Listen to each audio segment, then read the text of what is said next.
Salut! Quel est le rapport entre un bébé joyeux plein de spontanéité, un enfant blessé, un crapaud mesquin qui susurre des trucs pas chouettes à ton oreille, un héros idéal sur son fier destrier et un grand sage? Tous ces personnages font partie de toi et font partie de moi. Aujourd'hui, je te propose de découvrir un modèle qui a littéralement changé ma vie. À moi, dans ma vie perso, et dans l'accompagnement que je propose à mes clients en coaching. Ce modèle, je l'ai étudié d'abord dans un très bon livre de Olga Chiappini, accompagné par la présence de plein contact. Un très bon livre qui est une de mes bibles en coaching. Et on va voir donc le schéma des identités de Carlo Moiso. Carlo Moiso, un psychiatre italien, un ponte de l'analyse transactionnelle. Alors, avec ce schéma, on va pouvoir voir comment notre personnalité s'est constituée au cours de notre vie, nos croyances, notamment nos croyances limitantes, nos stratégies de vie, celles qu'on a mis en place pour se débrouiller dans notre vie. Et c'est ce qu'on appelle en fait la théorie de la personnalité. Et on va voir toutes les répercussions au quotidien pour nous. L'idée, c'est de gagner en autonomie, bien sûr, et en liberté, notamment en liberté intérieure. Alors, imaginez une ellipse verticale. Tout en bas, nous avons le premier personnage, la première identité, qui est l'enfant naturel qui naît. Alors, Carlo Moiso dit « Chacun de nous vient au monde avec ses caractéristiques naturelles, des besoins fondamentaux et ses cieux. » Quand il dit ses cieux, il veut vraiment parler aussi du hasard de la vie et de la donne qui va nous être distribuée au cours de notre vie avec le grand hasard et la grande loterie de la vie.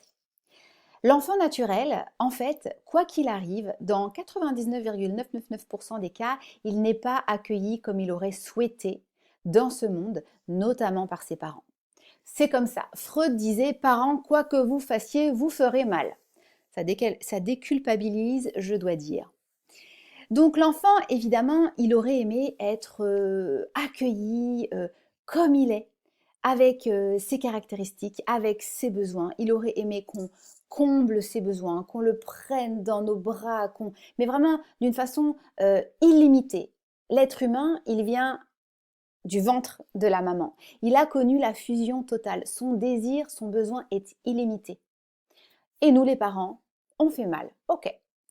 Comme on fait mal, et que l'enfant, il a donc été blessé très vite, il va passer, et là je monte en haut, enfin juste à droite dans l'ellipse, donc que je vous décrivais au début de ce schéma, il va passer à ce qu'on appelle le prince ou la princesse blessée.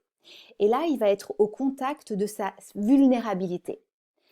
Il n'a pas été accueilli comme il aurait aimé, et en plus, progressivement, pas après pas, en grandissant, il va découvrir déjà les 5 I de l'existence humaine. D'abord, l'irréversibilité du passé. On ne peut pas revenir en arrière et défaire ce qui s'est passé et ce qu'on a fait. Ensuite, il va découvrir son inadéquation, le manque d'affection, le manque d'attention contre lequel il va se heurter régulièrement. Il va découvrir ensuite l'injustice de la vie. Et oui, dans la vie, il nous arrive ce qui nous arrive et c'est pas parce qu'on l'a mérité, c'est comme ça. Et donc ce troisième I, c'est l'injustice. Il va comprendre aussi l'imprévisibilité du futur. Quoi que je fasse, je ne peux pas être sûr de ce qui va m'arriver demain, dans une semaine et encore moins dans 10 ans. Et enfin, désolé, je continue à plomber l'ambiance, il va se rendre compte qu'il est mortel et qu'il va se rendre compte donc de l'inéluctabilité de la mort. Ça fait beaucoup pour une seule personne, vous ne trouvez pas? Ce prince bloqué, pour ne pas être en contact avec ses douleurs, avec ses vulnérabilités, il va inventer ce qu'on appelle le crapaud. Le crapaud, donc là vous êtes dans l'ellipse, toujours vous remontez un peu plus sur la droite, et le crapaud, c'est en fait l'ensemble des croyances qu'on se constitue sur nous, sur les autres et sur le monde. Ce crapaud, il va venir croasser à notre oreille régulièrement, notamment avec des croyances et des fausses croyances aussi, qu'on va se raconter à nous-mêmes pour ne pas être en contact avec nos blessures. Ce crapaud, il va nous empêcher de nous épanouir dans la vie et il va nous faire aussi plonger tête baissée dans ce qu'on appelle le triangle dramatique de Karpman. Vous savez, c'est ce triangle où, coup à coup, on est dans la place du bourreau, de la victime, du sauveur, et on joue comme ça des jeux avec notre entourage et on saute de je suis le bourreau, puis la victime, puis le sauveur, etc. Pour cacher ce crapaud et ne le montrer à personne, on va créer pour nous-mêmes des masques sociaux. On va créer des masques différents. On porte un masque au travail, on porte un masque quand on est avec nos amis, on porte un masque aussi en famille. Ces masques, en fait, c'est la manière dont on décide de se montrer au monde. Ce qu'on cherche aussi, évidemment, c'est à ne pas toujours avoir des masques et à certains moments de notre vie, être le plus authentique possible. Tout en haut de l'ellipse se trouve le héros, l'héroïne. C'est l'idéalisation de soi. Là, l'idée, c'est tout ce qu'on a en tête de notre moi parfait, de qui on pourrait être si on était au top, qui on serait, à quoi on ressemblerait, dans quelle maison on vivrait, qu'est-ce qu'on ferait, quels amis on aurait, quels grands projets on nourrirait. L'idée là, finalement, le coach, il va aider son client à ce moment-là, à contacter, à décrire toutes les spécificités de ce héros et de cette héroïne pour contacter nos propres caractéristiques naturelles qui nous aident à évoluer vers qui on veut être. Ce personnage extraordinaire, il est en nous, on a toutes les qualités en nous, à nous de le développer.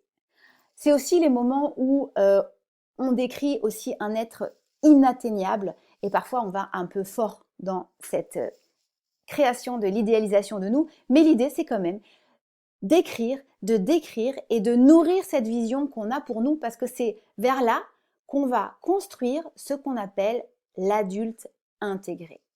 Et là, on est dans l'ellipse, on était tout en haut dans l'ellipse, on redescend vers le côté gauche et là, on est dans la partie de l'adulte intégré.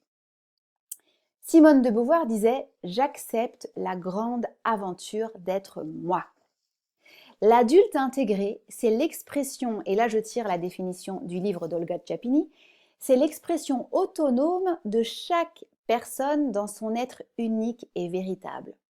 L'adulte intégré, il va être au contact de son ethos, c'est son éthique, c'est la façon dont il va se comporter par rapport à ses valeurs dans une situation qui se présente à lui. Il est en contact avec le technos, c'est la technicité du professionnel, c'est les caractéristiques naturelles qu'on a et qu'on a fait grandir parce qu'on a appris année après année. Et donc, il va être au contact avec son éthique et ses forces et ses caractéristiques naturelles. Et avec son pathos. Son pathos, c'est être en contact avec mes émotions ici et maintenant.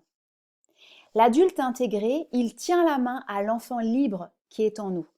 L'enfant libre avec sa spontanéité, avec sa créativité, son énergie vitale. L'enfant libre qui s'éclate dans la vie, qui a confiance, qui est serein et qui avance. L'adulte intégré et l'enfant libre sont représentés par une ellipse dans l'ellipse et par le logos. Et là, je lis la définition, page 29, que Olga Tchapini donne. C'est en donnant du sens par la parole, le logos, que l'adulte intégré fait structure, qu'il est en contact avec son enfant intérieur et son enfant naturel et qu'il devient une personne à part entière. Le rôle du coach, c'est quoi? Alors, avant de vous parler du rôle du coach, en fait, je vais vous raconter une anecdote. J'adore les anecdotes. Quand j'ai réussi à obtenir ma certification de coach, quand j'ai réussi à trouver les premières personnes à accompagner, j'étais hyper fière de moi et je pensais que mes proches allaient tirer des feux d'artifice, qu'ils allaient sortir le champagne et faire « Yeah, tu es une championne, Christelle, bravo !» Ok. Et je me suis rendu compte que j'étais très déçue finalement par leur retour un peu « bah ouais, c'est cool ». Et j'étais peinée, j'étais déçue. Et finalement, qu'est-ce que j'ai fait? J'ai envoyé un message WhatsApp à mes 3 meilleurs amis qui sont à Paris et je leur ai dit S'il vous plaît, les filles, il faut absolument qu'on se fasse un call toutes les quatre. J'ai vraiment besoin de votre retour. J'ai pas eu le retour que j'aurais aimé, les félicitations que j'aurais aimé. Et je vous les demande à vous. Et bah, elles m'ont appelé, elles m'ont donné ce dont j'avais besoin et j'étais satisfaite. Et ensuite, j'ai continué à avancer. Et à un moment donné, je me suis dit, waouh, en fait, j'ai pris conscience, mais ça, je l'ai fait en quelques secondes. Là, je vous ai décrit le truc dans les étapes, mais j'ai pris conscience en quelques minutes de ça. En quelques minutes, je me suis rendu compte que j'étais la princesse bloquée, la princesse blessée, déçue par les applaudissements qu'elle n'avait pas obtenus. Très vite, je me suis rendu compte que le crapaud en moi me disait, mais de toute façon, les gens s'en foutent. De toute façon, c'est comme ça. Il n'y a que toi qui traces ta route et les autres, ils s'en foutent de toi et de ce que tu réalises. Et très vite, je me suis dit, non mais attends, j'ai besoin de quoi? En fait, j'ai besoin d'un retour de gens que j'aime et qui m'aiment. Et j'ai été m'apporter ça en appelant mes amis et en leur disant, les filles, la petite fille en moi a besoin de ça, vous voulez pas me l'apporter? Quand bien même elle me l'aurait pas apporté. C'est pas grave en fait. J'ai réussi à boucler la boucle toute seule et j'ai réussi à monter de quelques marches au-dessus de la situation et à me dire, mais oui, c'est l'enfant blessé qui crie en toi. Mais oui, c'est le crapaud qui te dit, bah, c'est comme ça, de toute façon, tout le monde s'en fout. Et l'adulte intégré qui a dit, de quoi t'as besoin, ma poulette? Mais tu vas réussir à te l'apporter. Allez, demande ce dont tu as besoin, ou en tout cas, apporte-toi ce dont tu as besoin. Et tout ça, j'ai fait ça grâce à quoi? Alors évidemment, la thérapie, le coaching et puis des années d'évolution. Et notamment ce schéma où j'ai compris comment je fonctionnais. Alors le rôle du coach, c'est quoi? Là, je vais vous citer François Delivray, qui est un coach très connu et reconnu en France, et qui dit à son client, hey, si pendant 5 minutes tu laissais tomber tes croyances pour le moment, de quoi as-tu vraiment besoin? Qu'est-ce que tu peux faire pour l'obtenir sereinement? Et c'est ça les questions en fait qu'on va se poser en coaching. Le coach, il a confiance dans son client. Le coach, il va reconnaître le prince et la princesse bloqués. Le coach, il va reconnaître quand le crapaud du client lui susurre des choses à son oreille, sur lui, sur les autres et sur le monde. Mais il va respecter ses croyances. Il ne va pas essayer de les détruire, au contraire, mais touche après touche, il va lui proposer de faire un pas de côté. Le coach, il va aider son client à décrire le héros qui sommeille en lui. Qui veux-tu être? Qui veux-tu être au monde? Rêve! Décris cette vision. Je vais t'accompagner pour y aller. Le coach, il va mettre au centre de la table son humanité. Et en faisant ça, il va permettre au client de poser aussi au milieu de la table son humanité et sa vulnérabilité. Et on va avancer comme ça, les uns avec les autres, pour progressivement développer l'adulte intégré et l'enfant libre. Et l'idée, c'est pas de se séparer de ces identités, c'est de naviguer de façon fluide entre chacune des identités et de temps en temps de monter une marche au-dessus et de dire ah bah oui, c'est l'enfant blessé en moi qui parle. Mais oui, c'est mon crapaud qui parle. Et de naviguer de façon fluide. Alors si ça vous amuse, j'ai envie de vous proposer de vous demander cette semaine, tiens, c'est quoi les masques que j'utilise le plus dans ma vie? Tiens, c'est quoi les croyances de mon crapaud? Ça commence souvent par c'est toujours, tout le monde est, de toute façon je suis comme ci, comme ça. C'est souvent ça les croyances du crapaud. Et je vous propose progressivement de faire un pas de côté et de partir sur vos émotions. Qu'est-ce qu'elles vous disent? De quoi vous avez besoin et comment vous allez pouvoir l'obtenir sereinement. J'espère que ce schéma des identités vous aura apporté quelque chose. Moi, je peux vous le dire que ça a changé ma vie. C'était un peu complexe, mais faites-moi des retours et dites-moi si ça a éclairé les choses. Et je vous transmettrai bien sûr de façon simple le schéma, le visuel. Et à nouveau, je vous conseille le livre de Olga Chiappini, notamment pour les coachs. Bonne exploration, à bientôt, au revoir. Je ne suis pas au téléphone, je n'ai pas besoin de dire au revoir.